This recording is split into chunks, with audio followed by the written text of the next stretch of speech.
Mateo capítulo 21. Dice: cuando se acercaron a Jerusalén y vinieron a Betfagé, al monte de los olivos, Jesús envió 2 de sus discípulos y les dijo: vayan a la aldea que está enfrente de ustedes y allá encontrarán una asna atada y un pollino con ella. Desatadla y traédmelos. Y si alguien le dice algo, decile: el Señor lo necesita, y luego te lo enviará. Todo esto aconteció para que se cumpliese lo dicho por el profeta cuando dijo: decida a la hija de Sión, he aquí que tu rey viene a ti manso y está sentado sobre una asna, sobre un pollino, hijo de animal de carga. Y los discípulos fueron e hicieron como Jesús les mandó, y trajeron el asna y el pollino, y pusieron sobre ellos sus mantos, y él se sentó encima. Y la multitud, que era muy numerosa, tendía sus mantos en el camino, y otros cortaban las ramas de los árboles,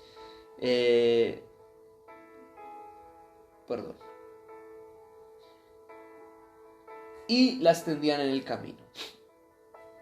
Y la gente que iba delante y la que iba detrás aclamaba diciendo: Hosana al Hijo de David, bendito al que viene en el nombre del Señor, Hosana en las alturas.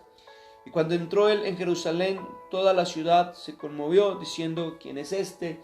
Y la gente decía: este es Jesús, el profeta de Nazaret de Galilea. Y nos habla la Biblia, ahí por ahora dejamos la porción de la escritura ahí, pero nos habla la Biblia acerca de la entrada triunfal. Le llaman la entrada triunfal de Jesús en Jerusalén, una entrada triunfal que días después lo lleva a la muerte. Pues no es tan triunfal, pero bendito Dios, es una entrada triunfal que días después lo lleva a la muerte. Humanamente no es tan triunfal, porque recuerde que la muerte de Cristo es una victoria para usted y para mí. Pero lo que me quiero centrar es en varios detalles. El primero, el Señor Jesús llega y le dice a los discípulos: ok, muchachos, llegó el momento de entrar a Jerusalén, llegó el momento de culminar este propósito, llegó el momento de llevar a cabo el final o la cúspide del llamado o del ministerio, y les dice: vayan a tal parte y allá se van a encontrar un asna atada y el pollino, y cójanlo. Y si alguien les dice alguna cosa, díganle: es que el maestro lo necesita. Yo creo que si usted es pensante, o sea, si usted analiza un poco, ¿sí? Analizamos un poco esta porción, no es tan fácil ir a un lugar y desatar un animal del dueño y decirle: no, es que, ¿usted para dónde lleva el burro? No, es que el Señor lo necesita. Pero el Señor lo necesita, ¿cuál Señor? Y a veces son cosas o situaciones ilógicas, pareciera, pero que el Señor sabe cómo las hace. Amén. Y el Señor le dice: entonces tráigame en el asno. Y ellos van y le reclaman. Y alguien tal vez preguntó: venga, ¿y para dónde me lleva el burro? Y dijo: no, es que lo necesita el Señor. Y montado sobre esa criatura despreciable, entre comillas, porque la verdad nos gustan más de alguna forma los caballos de paso fino.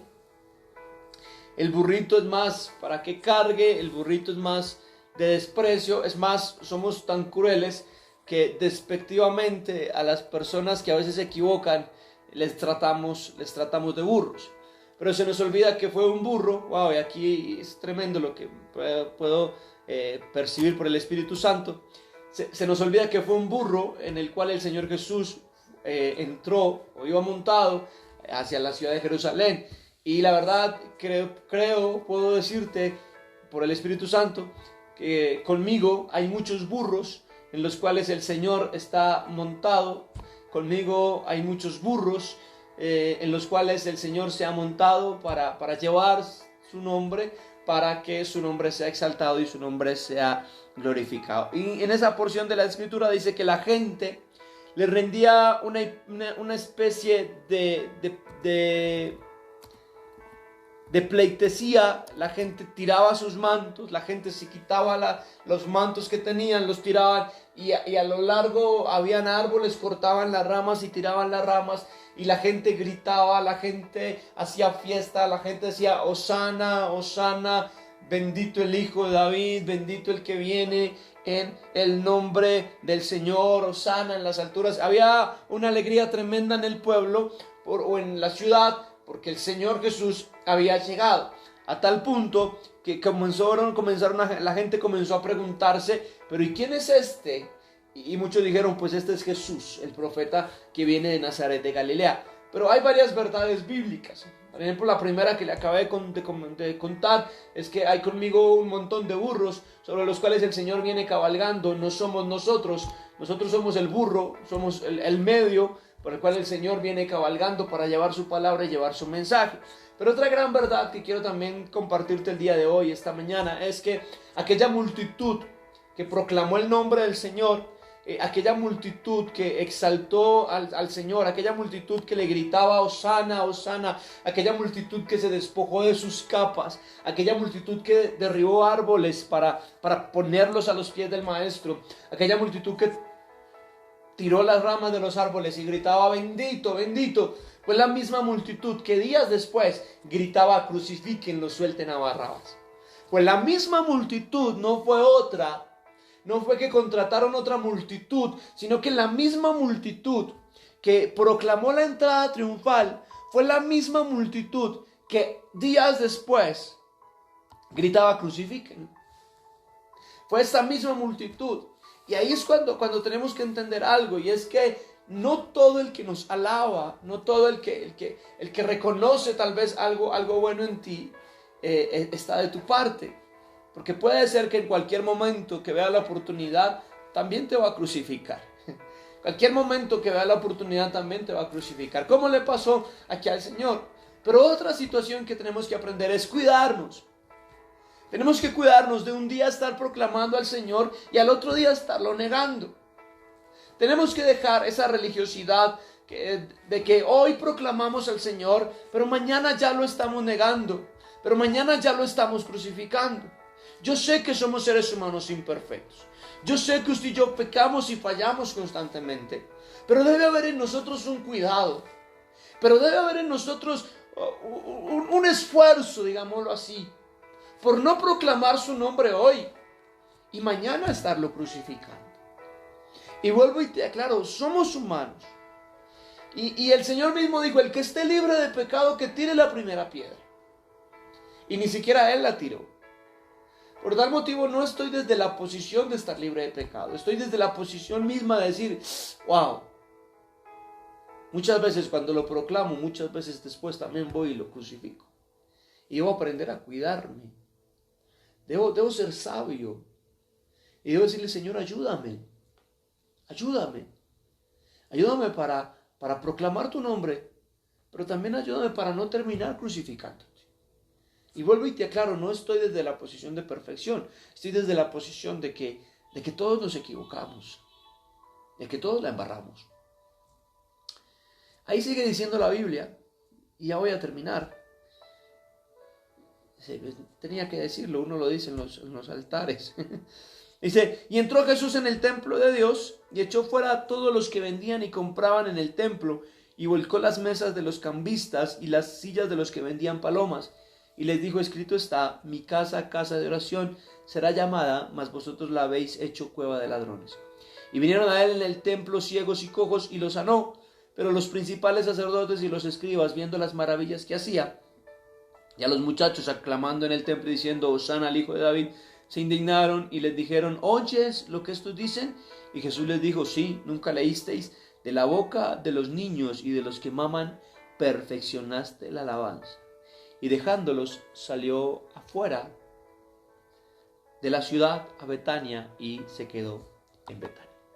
A lo que quiero compartirte hoy, también, a través de esta porción de la palabra, es que acto seguido de la entrada de Jesús a Jerusalén, el acto seguido, lo que pasó a continuación no fue un milagro. Lo que pasó a continuación fue la purificación del templo. Acto seguido, el Señor, después de que entra a Jerusalén, se dirige a el templo, a purificar el templo. Un templo que se había convertido en una cueva, y lo dice ahí, en una cueva de ladrones. Un templo donde la gente se había acostumbrado más bien a comercializar, más bien a vender la fe de ese tiempo. Uy, pastor, se había dedicado a vender la fe de ese tiempo. ¿Por qué vender la fe? Porque había sacrificios. Se decía que cuando se cometía el pecado, la gente debía llevar un sacrificio. Entonces muchos, por la practicidad, por hacer las cosas más cómodas, no llevaban el sacrificio desde casa, sino que decían, no, yo adquiero el sacrificio más bien allá en el templo. Igual en el templo está el sacrificio, igual en el templo lo puedo comprar. Y iban y compraban la paloma, e iban y compraban el becerro o lo que tenían que presentar. Y eso se había convertido en una cueva de ladrones, de negocios, de tramoyas, de que te cobro más, que te cobro menos, que una cosa que la otra. Y ahí va el Señor y vuelca eso. Y dice, es que mi casa de oración, mi casa de oración será llamada, y ustedes la han vuelto una cueva de ladrones. Ahora, ¿a qué quiero ir con esto? A que mientras oraba el Señor decía, mi acto seguido después de entrar a una vida, el acto seguido después de que entro a una vida, es purificar ese templo. Es purificar ese templo.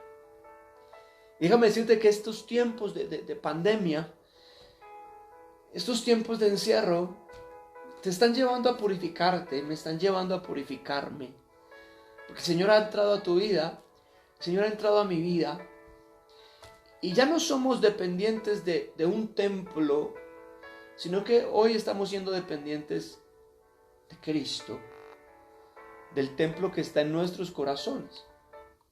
Sí, el templo que somos en sí nosotros, el templo que somos nosotros. Ya somos dependientes de ese templo, ya somos dependientes de Cristo, Cristo que es el templo como tal. Entonces, a lo que quiero ir es a que el Señor nos está llevando a purificarnos y te está llevando a purificarte.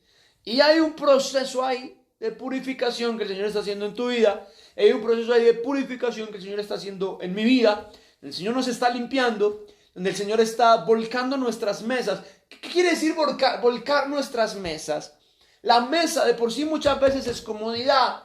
La mesa de por sí muchas veces es estabilidad en ciertos factores. Y lo que hace el Señor es quitar esa comodidad, es quitar esa estabilidad y decirte es que tu comodidad, es que tu estabilidad debe ser Cristo. Es que tu comodidad, tu estabilidad debe ser su palabra. Nada más, nada otra cosa creada por el hombre. Y Él llega y vuelca esas mesas, vuelca en lo que tú estabas confiando, vuelca lo que yo estaba confiando y dice, ahora aprende a confiar y a esperar solamente en mí. Y nos llevó a este tiempo de soledad a aprender a esperar y a confiar solamente en el Señor. Y allá tú estás en tu casa y allá el Señor está ministrando tu vida. Y te levantas a la hora que te quieras levantar, pero ahí está el Señor ministrándote. Estás orando, estás leyendo la Biblia. Te aseguro que más que antes lo estás haciendo. Te aseguro que antes te acostumbrabas a la iglesia, que qué bendición la iglesia, extraño mi iglesia, extraño una celebración de iglesia, pero Dios está moviendo todo de formas tan diferentes que tú estás buscando a Dios mucho más que cuando asistías a una iglesia. Que eso, te aseguro eso, que lo estamos buscando mucho más de cuando asistíamos a una iglesia. La Biblia está más desempolvada de que cuando ibas a la iglesia, porque el Señor llegó a tu vida en esa entrada triunfal y empezó a purificar tu vida, empezó a purificar lo que de alguna forma llamamos templo. Amén. Quiero terminar este tiempo bendiciendo tu vida.